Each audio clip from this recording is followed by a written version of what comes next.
Hi, everyone. Welcome to Women in Retail Talks, the podcast where C-suite executive women in the retail space share their stories of professional growth, leadership development, personal journeys, and more. I'm Melissa Campanelli, the co-founder of the Women in Retail Leadership Circle, which is a membership-based community of executive women at leading retailers and brands. Joining me today is Amy Shecter, the CEO of Everbody, which is a luxury cosmetic dermatology center company. And she's also a great friend of our group and will be actually speaking at an event that we're hosting in New York City on October 6th. In today's episode, we'll hear all about Amy's career journey, her leadership style, what she's most looking forward to as we round out 2022, and so much more. So with that, thank you so much for joining me today. Amy, how are you? I'm great. It's so nice to see you again. Yes, I remember when you spoke at one of our first Women in Retail events in Miami. It seems so long ago. I know. It's been great, though. It's so nice to reconnect with you again. You as well.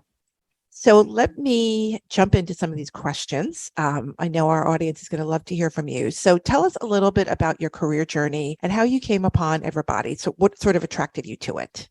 Yes. So my career journey is a little bit frenetic. You know, some people look at my resume and say, oh my gosh, it's chaos. But to me, it tells a story. It tells a story of someone who wasn't afraid to take risks, who wasn't afraid to travel the world for a job, and was constantly looking to learn and grow.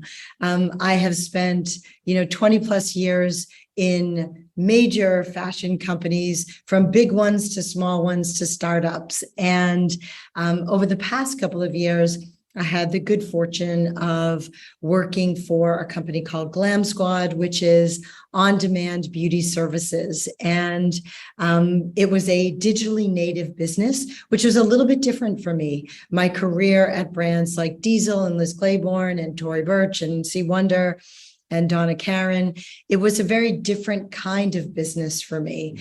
It was direct to consumer, really understanding paid media and how to acquire customers in this modern environment.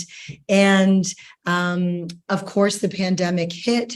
And I was there almost 5 years, a long journey of expansion and growth and building product and an amazing partnership with CVS. And the pandemic hit, and I had to make a choice. And at around the same time as the pandemic, I was called by a recruiter that Everbody was looking for someone to lead the business operationally with, a great deal of experience. And the interesting thing for me about Everbody is it is a brick and mortar business that is fueled by technology. So it is a tech-enabled business. So it was a crescendo for me. It's a brand, it's tech-enabled, and it comes to life in brick and mortar. All of that to say that it is a good match for me personally. And then I have a secret obsession with all things wellness and beauty. And I really love the idea of democratizing cosmetic dermatology. I think it's time to take it out from the closet and into conversation and be proud and loud about wanting to look good and feel good. And I said, I'm up for this task. Amazing. So true. I love that, taking it out of the closet. And you did mention this just now, but I would love to talk a little bit about how Everbody is different, from some of the other companies you've worked for. You had said that digitally native businesses, you've led them, you've also opened retail stores, but that this business is an opportunity to flex both of those muscles. So can you tell me a little bit more about that and why that's attractive to you? Yeah.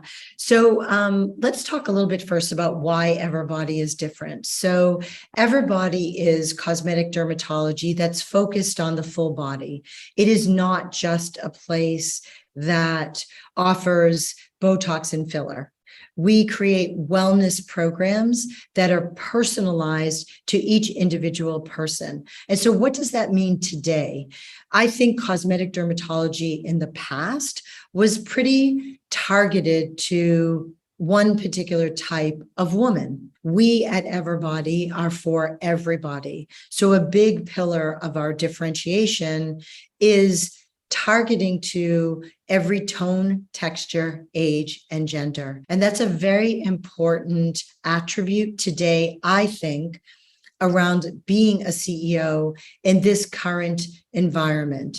We cannot be targeting one individual kind of customer, because I truly believe that there's fluidity in our environment today that requires businesses to show up differently. And I'm excited to lead a business that stands for a very broad consumer base. The other thing that's different about us is we've put education at the highest level of our mission. So education for our consumers and education for our providers. We launched a proprietary training program about a year ago to ensure that every single provider offers the same kind of brand consistency and medical rigor and expertise that you would find in a doctor's office, you would find at your top provider's office, and that will be consistent in any place that you go when you come to an Everbody location. And again, that is a big point of differentiation. We looked at all of the training programs across the country. It's incredible, actually. There are no very, very strong training programs in the country. There are good ones, but there aren't great ones. And after examining what existed in the marketplace, we said as an organization, if we can't buy it, we're going to build it. And so we got really scrappy. We put together an incredible team of people that said, if we had to think about being the best at this, what would it look like? And we then proceeded to create what we consider the best in class provider training program in the country. It is rigorous, it's academic, it's both virtual and hands-on, it's didactic, it has educators that talk about diversity and inclusion, it has educators around the wellness of our providers. So we bring in a yogi and a nutritionist so that our providers understand the importance of drinking water throughout the day to keep you hydrated and energized. Everything is discussed in this program, and it's amazing and a very, very important distinction of our business. And then the last area of distinction is innovation. You know, everybody today talks about technology, innovation. We want to be innovative in a way that's very relevant to our customer, not just innovation for innovation's sake. It's like, how does our customer need innovation to make their experience better, to make their service more fruitful, and to ensure that they feel cared for, educated, and honestly, they feel better. Like the goal is you look better and therefore you feel better. Fantastic. Yeah, I'm so glad you went through that, because I didn't know the sort of the philosophy behind the company. So that's super interesting. And I think it is true. I mean, first of all, the importance of training is so, it's so key. And I think a lot of companies don't think about that. But anyway, that's been really fascinating. I know that you also were very much involved in some fundraising for the company, or, VC fundraising for the company. And I also know that we just talked that there have been fewer than 10 women in the US who have done significant back-to-back VC raises in less than a year. And you are one of them. Congratulations. Thank you. So how, what's your secret to success? I mean, how have you been able to do that? I mean, that's so impressive. Thank you so much. And honestly, it's my mission to help women fundraise with success.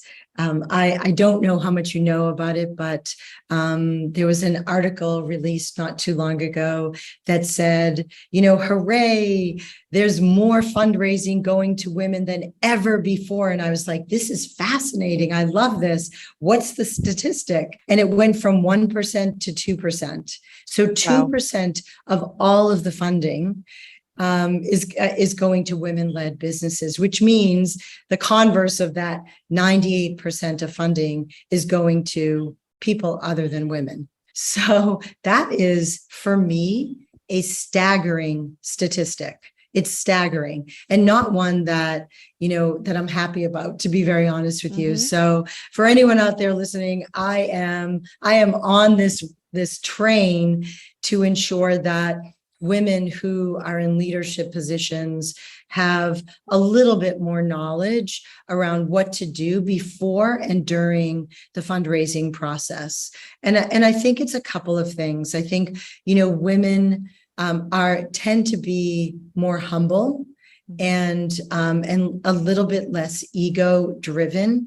And I think, in the majority of the cases, and not in every case, there are happily, there are more women-led investors, but for the most part, it is a male-dominated space, and women are going into a boardroom with, 2 to 10 people in the room. Like, put your imagination cap on and think about this. Like, here you are, the only woman in the room. You're sitting in front of a sea of men who are all in their Patagonia vests and their Docksider shoes, and you have to win them over and get them to believe that what you're talking about is worthy of their investment dollars. And so what I always say to people is, what have you done before you got into that room? What is your diligence process like? What do you think about when you put your hand on that door to walk in that room? What do you think about? And what do you want to do as the first thing that happens in that engagement? Do you shake their hands? Do you not shake their hands? If you shake their hands, do you have a good handshake? I'm really, really into handshakes. And a lot of women do not know how to properly shake a hand. And I have heard people say they lost it with me at the handshake. Can you imagine? You haven't even pitched. Like, you lost it at the handshake. And so, I actually have done workshops with younger adult women around how to properly shake a hand. And I have a daughter, and by the time she was 4 years old, I was teaching her how to properly shake hands. And we came up with names for those handshakes that are really bad. The princess handshake, you can imagine what that looks like. The dead fish, you can imagine what that feels like. Like, we came up with names for them because you don't want to be one of those people that does the princess shake or fingertips where you just put your fingertips out. You want to be like right in there going at it with a strong handshake that says, I am woman, hear me roar. I am confident, I am strong, and I've got this. And so I could give you a list and list of tips, but there's so many things that we could do as women to show up differently before it even gets into, what does your deck look like? What are the facts? What do you want them? What's the one thing you want them to remember about that meeting? And you think about that, not as you're walking into the room, for sure. It's, a month before you even had that meeting, and get your head into the right mindset. So I'm going to write a book someday, Melissa. Yeah, I was just going to say that. I feel like this is a book about, I feel like I'm experiencing the birth of a book right now. It's exciting. But anyway, that's awesome. I love all of those tips, and I'm sure that's helpful to anyone that's looking to get, to be honest with you, fundraising, but even just getting a promotion, asking for a raise. I mean, all of these things, you really do have to present yourself in a way that's, right for business. Even a job interview, like, what handshake do you give when you extend that hand for that job interview? What do you do when you walk in the room for that job interview? And right. A lot of it's not in person these days, but what's the first thing you say when you walk into that interview? Like, I honestly, I still think about it. I'm not, 20 years old. I know you know that, but I look it because of everybody. I'm just, but I've interviewed a lot, and I still prep and think about that every single time I have to meet someone. I did my diligence, even though I know you. I did my diligence extensively before I came onto this podcast, and I do a podcast a week. So, Wow. I'm not new to doing podcasts, but I want to be sure that I show up for you and your audience in a way that resonates and is meaningful. Yeah, that's amazing. Love it. I want to switch gears a little bit and talk about you as a leader. You're known for being such a great leader. I mean, you've fostered collaborative cultures, in all the companies that you've worked for. I've heard that a lot of the individuals that work for you are fulfilled, challenged, thriving. Can you offer some best practices here? I mean, this is a big topic for our listeners and our members. They always want to know how they can inspire their teams and keep them happy and motivated. We have a philosophy at Everbody that, we lead with kindness, and you have to show up with that kindness every day. Now, I will tell you that, you are allowed to have a bad mood, but I think as a CEO, it has to be pretty rare.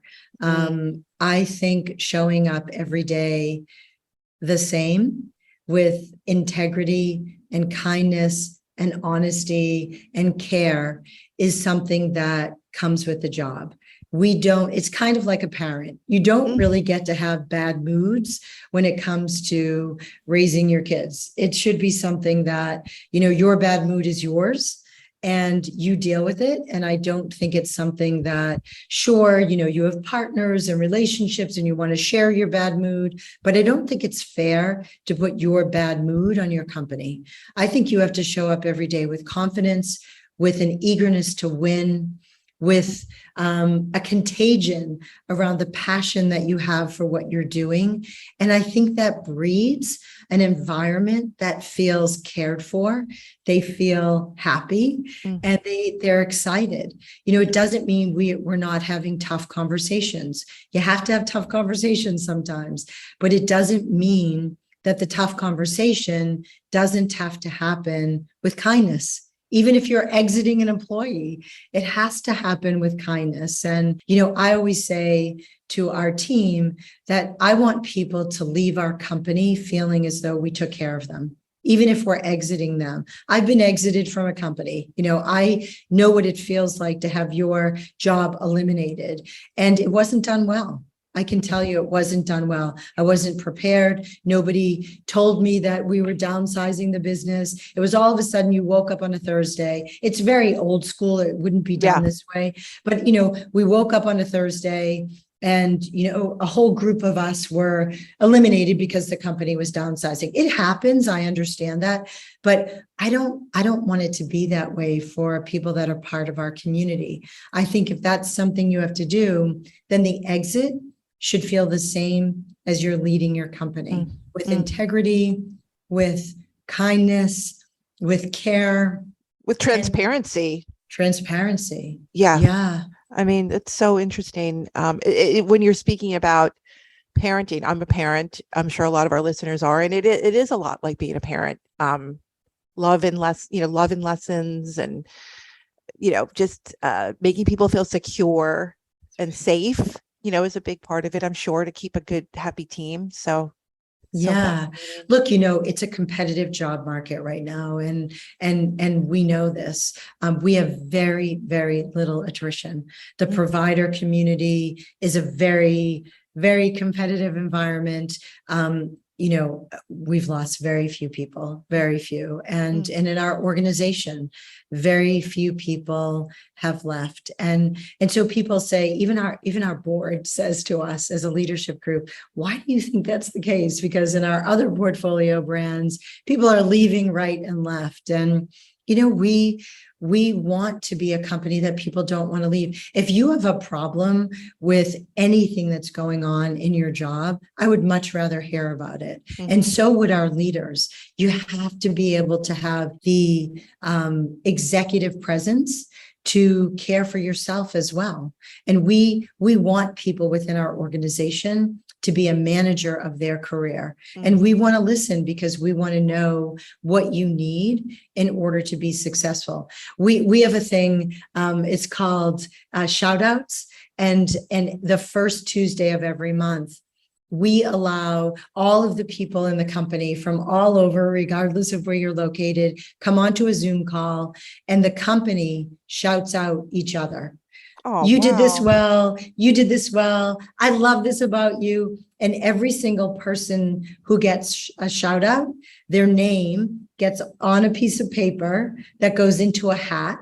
And at the end, when everybody's done shouting everybody out, we have a person pick a name out of a hat, and that person that week gets a gift card to the retailer of their choice. Wow. And so sometimes it's 10 minutes, sometimes it's 20 minutes.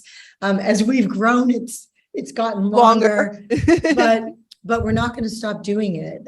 It is peer-to-peer recognition and acknowledgement.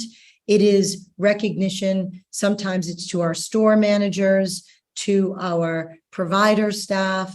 I mean, it could be anywhere. And it's always surprising to me who shouts out somebody else. Like they had nothing to do with that department, that initiative, that effort, but they say, I heard you did a really good job of that. And I'm always so surprised, but how wonderful that we spend 20 minutes just talking about how great people are.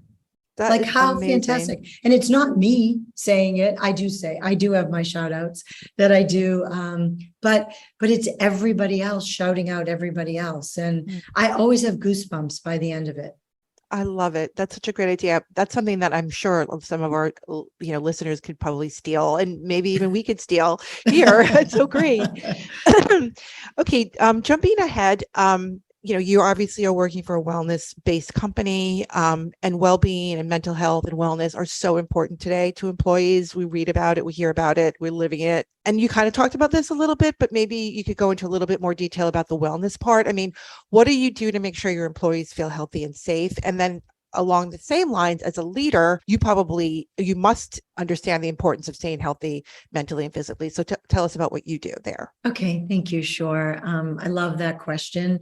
We're a medical business, so wellness takes on a different meaning when you're working for a company that's rooted in medicine. And we have doctors and nurse practitioners and estheticians that work for us. And so, I would say we talked about the onboarding part where we bring in a yogi to teach people how to take care of their bodies, and a wellness coach to talk about what to eat and what not to eat.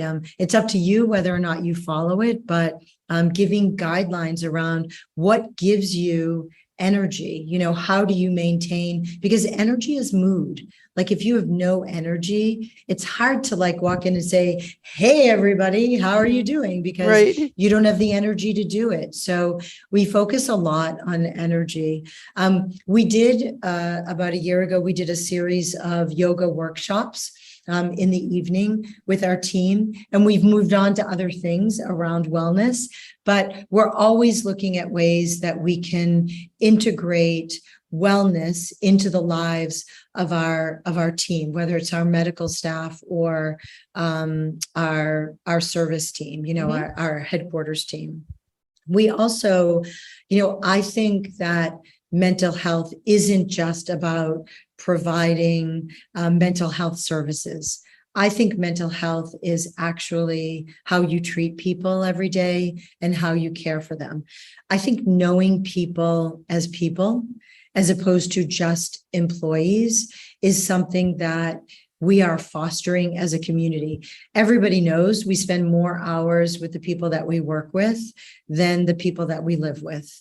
And creating a safe space where people feel, well-fed, healthy, delicious snacks, where they feel like they can talk to people about personal and professional issues. It's not a requirement, but certainly an environment that lets you know that it's okay if your aunt is sick and you want to take her to the doctor, that your significant other stubbed their toe and you need to work from home. Like, it doesn't matter. We are a company that cares for you. Therefore, we have to show up every single day caring for your whole being, not the person that works for us, but the whole person who comes to work every single day. And I think that is something that, again, not necessarily something that is integrated into businesses. When you have a child, a man, a woman,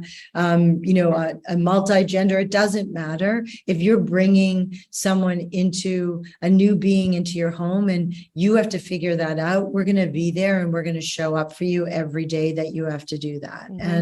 And I know, and you do as well.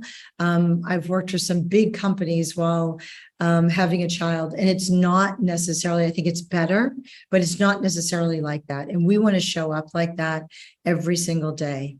We also have a really generous program around our services, and our services are non-invasive and invasive, and caring for you in that way, giving you the space to have a facial. It's beautiful. It's relaxing. It's 45 minutes of bliss. And if you don't have time to do that as a working mom or a working dad, and you want to do it during business hours, you go. We actually do it in our office. You can go in our office and have it done and take that 45 minutes of time for you. That's the kind of care that that we think is really important.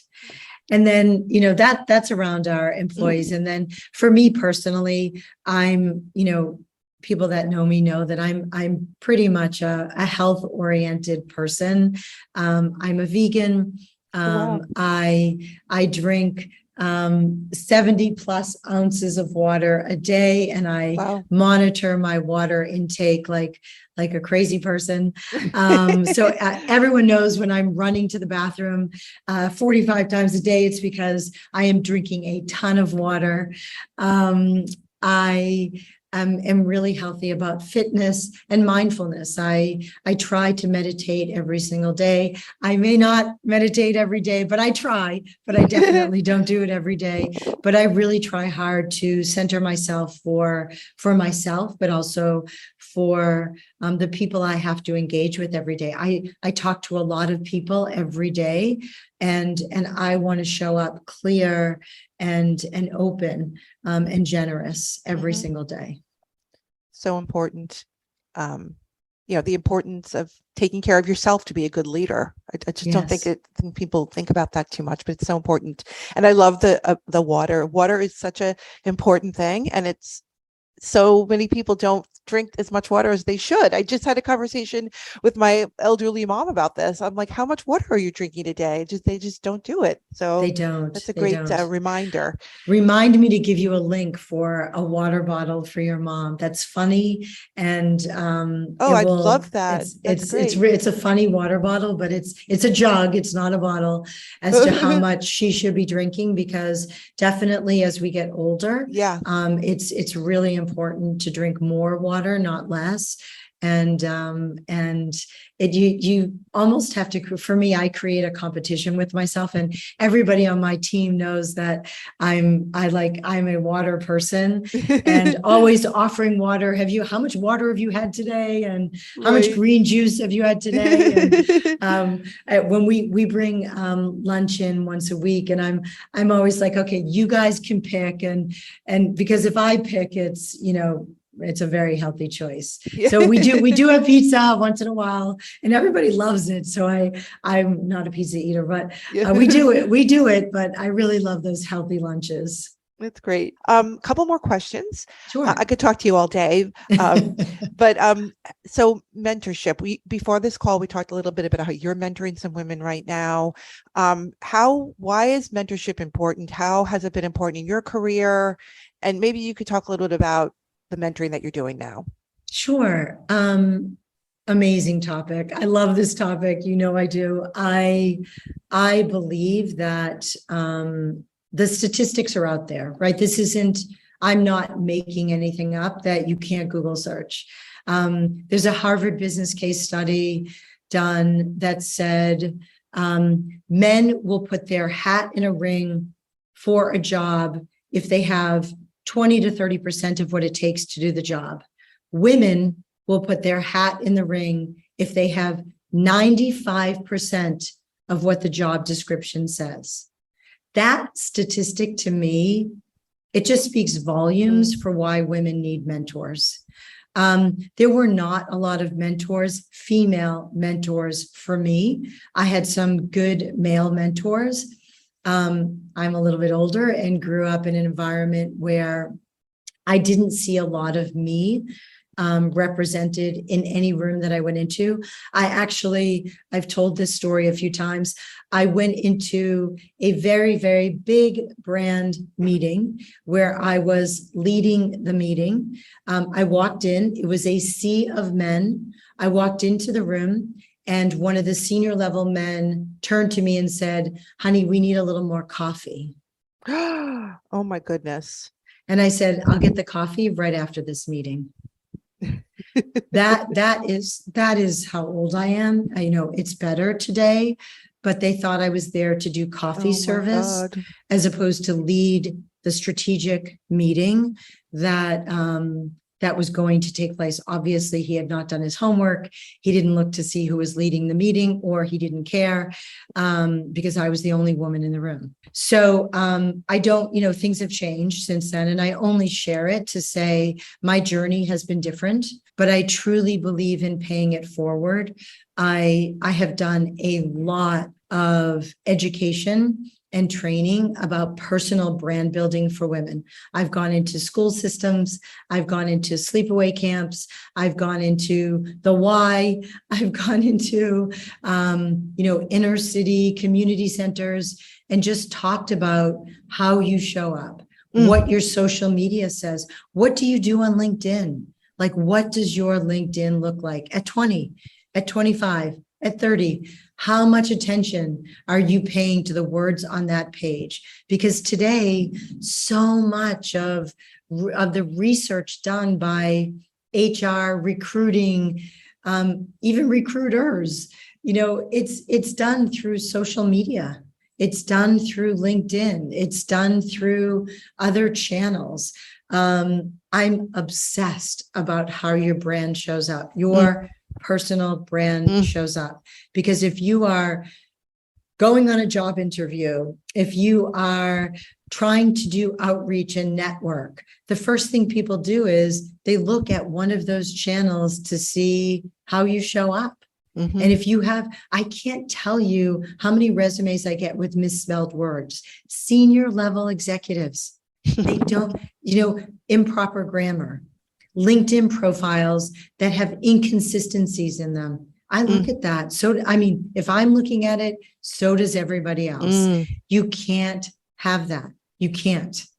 Yeah. And so I think that if I can, through this podcast, and I make myself available to do mentoring, I don't charge people. It is all paying it forward. Right. I always have a small group of women that I'm helping and mentoring and talking to who are older, in their 60s, in their 30s, in their 20s.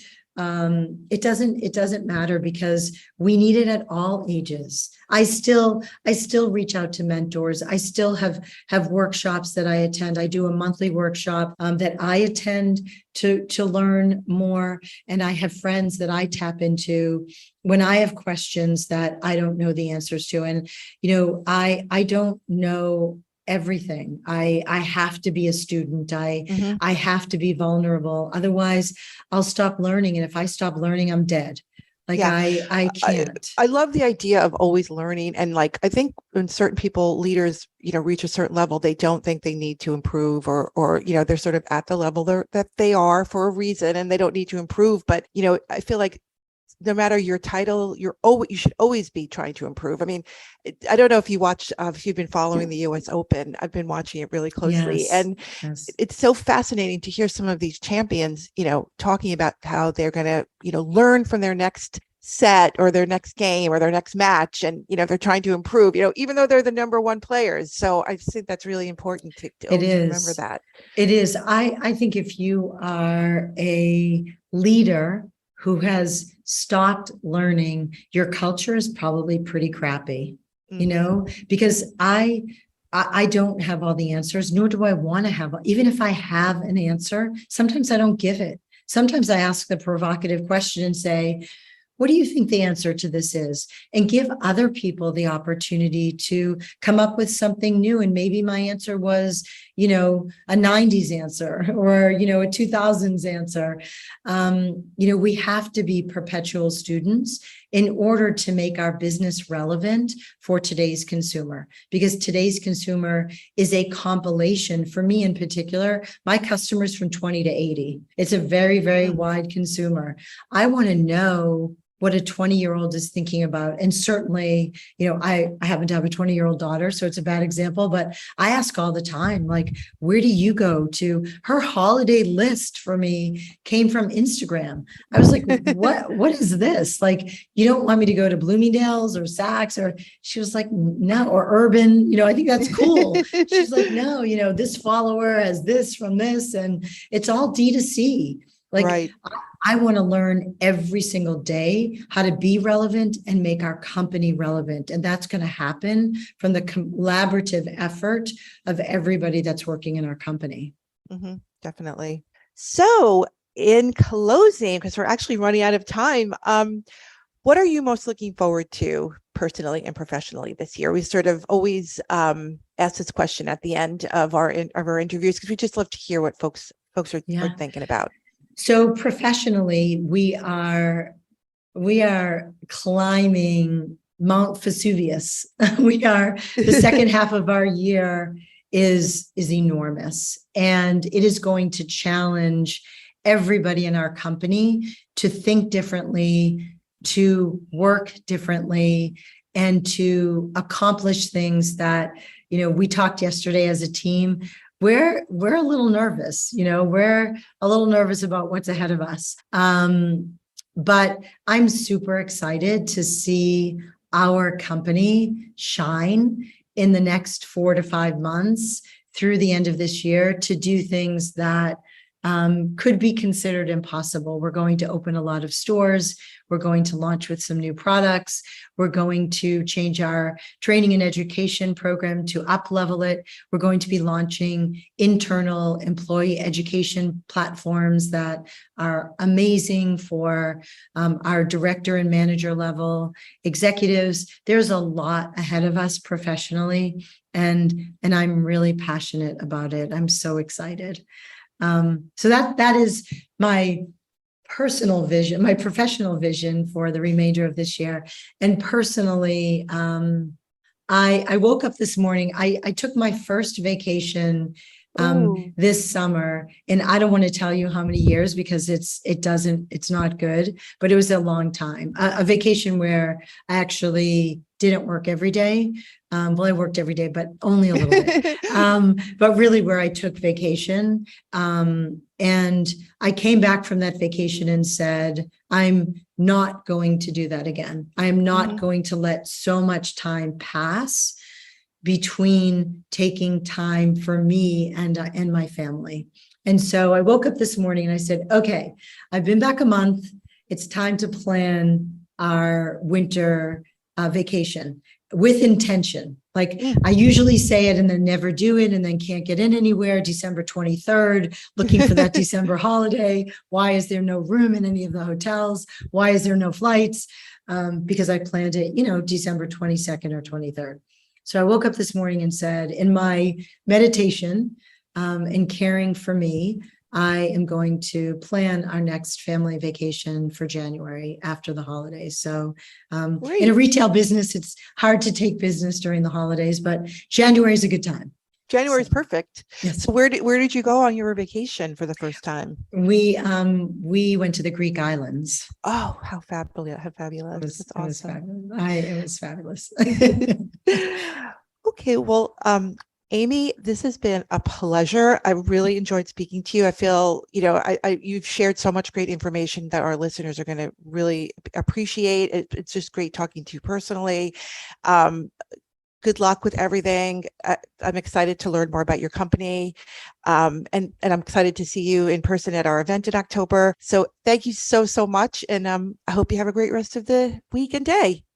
Thank you so much. It's been a pleasure being here. It's always great to see you. And I love connecting with this community in particular because I am in the circle of women in retail. And any way I can help, I'm eager and honored to do it. So thank you. Thank you.